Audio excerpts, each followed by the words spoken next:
ونسلم على رسوله الكريم اما بعد فاعوذ بالله من الشيطان الرجيم بسم الله الرحمن الرحيم ويا قوم استغفروا ربكم ثم توبوا إليه يرسل السماء عليكم مدرارا ويزدكم قوة إلى قوتكم ولا تتولوا مجرمين صدق الله العظيم اللهم صل وسلم على نبينا وحبيبنا محمد الصلاة والسلام عليك يا رسول الله وعلى آلك واصحابك يا حبيب الله. حاضرین محترم، السلام علیکم ورحمۃ اللہ وبرکاتہ. سب سے پہلے میں جناب شاہ صاحب کو اور جناب عرفان صاحب کو خوش آمدید کہتا ہوں کہ ہمارے اس غریب خانے کے تشریف لاتے ہیں اور ہماری اس محفل کو رونق بخشتے ہیں. سبحان اللہ. اور اس کے بعد مجھے جناب قاری صاحب نے میسج کیا تھا کہ ہم سعودیہ میں ہیں جی، محفل کو جاری رکھنا ہے، تو میں نے نعت کے بجائے ایک قرآن پاک کی آیت تیار کی ہے.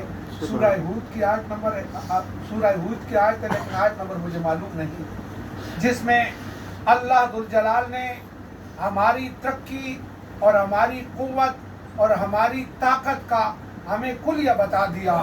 جو ہود علیہ السلام نے کئی ہزار سال پہلے اپنی قوم کو یہ الفاظ فرمائے تھے، یہی قرآن پاک میں اللہ ذوالجلال نے اپنے پیارے محبوب کی امت کے لیے امت کے لیے اس قرآن پاک میں نقل فرما دیے کہ میرے نبی کی امت یہ کام کرے تو طاقتور بنے گی، رزق زیادہ ہوگا. تو ہود علیہ السلام نے جب اپنی قوم کو گناہوں میں لت پت دیکھا، ڈوبا ہوا دیکھا، تو اپنی قوم سے فرماتے ہیں وَيَا قَوْمِ اسْتَغْفِرُوا رَبَّكُمْ ثُمَّ تُوبُوا إِلَيْهِ يُرْسِلِ السَّمَاءَ عَلَيْكُمْ مِدْرَارًا.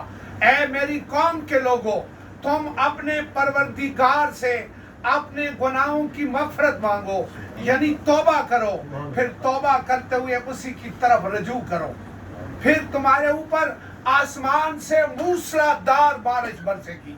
یعنی پانی کی بارش، ماں کا لفظ نہیں آیا، ہر چیز کی رحمت کی بارش، اس کے فضل کی بارش، اس کے رزق کی بارش، ہر خیریت کی بارش تمہارے اوپر برسے گی. میری زبان ذرا اٹکتی ہے کہ پڑھے لکھے لوگوں کی ہر خیریت کی بارش تمہارے اوپر برسے گی. کس چیز میں؟ جب تم اللہ ذوالجلال سے اپنے گناہوں کی توبہ کرو گے اور اس کی طرف رجوع کرو گے، پھر تمہاری قوت کے اوپر اور قوت بڑھے گی. تمہاری اپنی جان کی قوت، تمہارے اپنے خاندان کی قوت، تمہاری فیملی کی قوت، تمہارے گاؤں کی قوت، تمہاری بستی کی قوت، تمہارے ڈسٹرکٹ کی قوت، تمہارے صوبے کی قوت، تمہارے ملک کی قوت، تمہارے بر صغیر، تمہارے بر اعظم کی قوت، پوری قوم کی قوت، تمہاری قوت بڑھے گی. کس چیز میں؟ جب تم اپنے گناہوں کی توبہ کرو گے اللہ ذوالجلال کی بارگاہ اقدس میں. اگر تم مجرم بن گئے ہو تو پھر اس کی طرف سے منہ نہ موڑو، اس کی طرف رجوع کرو. تو حاضرین محترم، مطلب یہ ہے کہ آج اس پریزنٹ میں، اس حالیہ دور میں ہمارا ملک پاکستان ہر مصیبت سے گھرا ہوا ہے. ہر اخلاق بھی ہم میں نہیں ہے، کسی چیز کی کوئی چیز بھی ہم میں نہیں ہے. تو اس کا مطلب یہ ہے کہ ہم اللہ ذوالجلال سے اپنے گناہوں کی توبہ کریں تو اللہ ذوالجلال ہم کو حکمران بھی اچھے عطا فرمائے گا، ہمارے ملک میں خیریت بھی عطا کرے گا. ہر چیز کی وافر مقدار میں ہم کو ہر چیز وافر مقدار میں ملے گی جب ہم توبہ کریں. تو میری آپ حضرات سے، پوری قوم سے یہی گزارش ہے کہ توبہ کریں اور اللہ ذوالجلال کی بارگاہ اقدس میں گڑ گڑائیں تو اللہ ذوالجلال ہمارے اوپر رحم فرمائے گا، ہمارے اوپر اپنا کرم اور فضل فرمائے گا. سورہ طلاق کی ایک آیت میں اللہ ذوالجلال فرماتا ہے وَمَن يَتَّقِ اللَّهَ يَجْعَل لَّهُ مَخْرَجًا وَيَرْزُقْهُ مِنْ حَيْثُ لَا يَحْتَسِبُ. تو اللہ ذوالجلال فرماتا ہے کہ جو شخص اللہ ذوالجلال سے ڈر گیا، اللہ ذوالجلال اس کے نکلنے کا راستہ بنا دیتا ہے. مخرجان مخارج.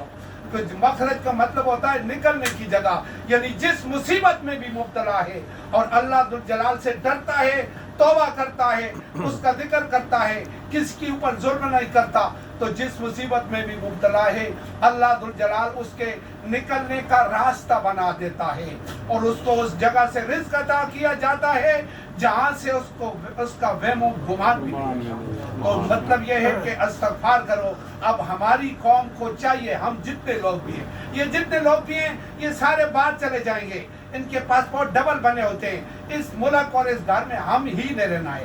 جس طرح اس روم کو، اس غرفے کو ہم لوگوں نے صاف رکھنا ہے، ہمارے قاری صاحب نے، عرفان صاحب نے، ہم نے، اسی طرح یہ ملک پاکستان بھی ہم غریب لوگوں کا گھر ہے، اس کو ہم لوگوں نے پاک کرنا ہے اور اس کے لیے ہم نے کوشش بھی کرنی ہے اور توبہ بھی کرنی ہے۔ اور بات یاد رکھنا، ہمارے ملک پاکستان میں اس وقت تک خیریت نہیں آ سکتی جب تک جس مقصد کے لیے ہمارے بزرگوں نے پاکستان کو حاصل کیا ہے وہ مقصد ہم پورا نہیں کریں گے، یعنی نظام مصطفیٰ کو نافذ کرنے کے لیے کوشش نہیں کریں گے۔ تو ہم کو یہ دین اسلام سیکھنا ہوگا، قرآن سیکھنا ہوگا، تب ہم کو پتہ چلے گا۔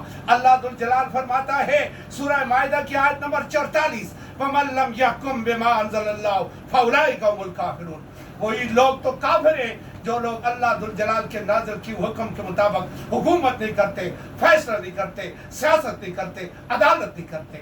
آیت نمبر 45، وَمَن لَّمْ يَحْكُم بِمَا أَنزَلَ اللَّهُ فَأُولَٰئِكَ هُمُ الظَّالِمُونَ۔ جو لوگ اللہ ذو الجلال کے نازل کیے ہوئے حکم کے مطابق حکومت نہیں کرتے، فیصلہ نہیں کرتے، عدالت نہیں کرتے، سیاست نہیں کرتے، وہی تو ظالم ہے۔ پھر فرمایا وَمَن لَّمْ يَحْكُم بِمَا أَنزَلَ اللَّهُ فَأُولَٰئِكَ هُمُ الْفَاسِقُونَ۔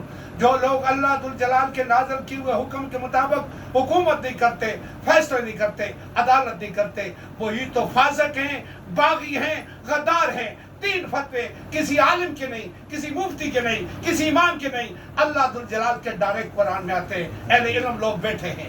تو یہ جب بھی تمہارے پاس آئے کوئی آدمی بھی، چودھری صاحب، ملک صاحب، اس چیز کو توڑو۔ آج سے جناب ڈاکٹر محترم طاہر القادری صاحب کا یہی خطاب ہوتے ہیں کہ یہ بڑیرے لوگوں کو ماننا چھوڑو، جب تمہارے پاس آئے تو اس سے پوچھو جی کسی جماعت کا بھی آدمی ہے، اوپر سے لے کے نیچے تک یہ جتنے قومی اسمبلی، صوبائی اسمبلی کے امیدوار ہیں، ان کو قرآن پاک تجوید کے ساتھ آتا ہے اور ان کو ترجمہ پورا آتا ہے، ڈائریکٹر بھی گرامر کے مطابق اور اس کے مطابق فیصلے کر سکتے ہیں، حکومت کر سکتے ہیں، عدالت کر سکتے ہیں، سیاست کر سکتے ہیں، تو ہم ووٹ دیتے ورنہ نہیں دیتے۔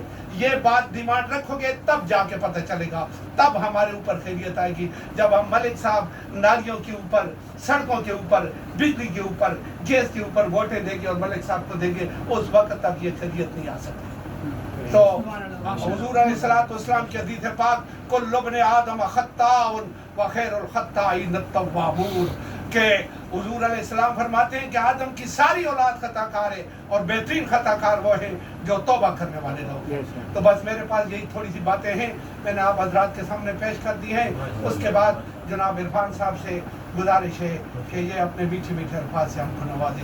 صدق اللہ العظیم و صدق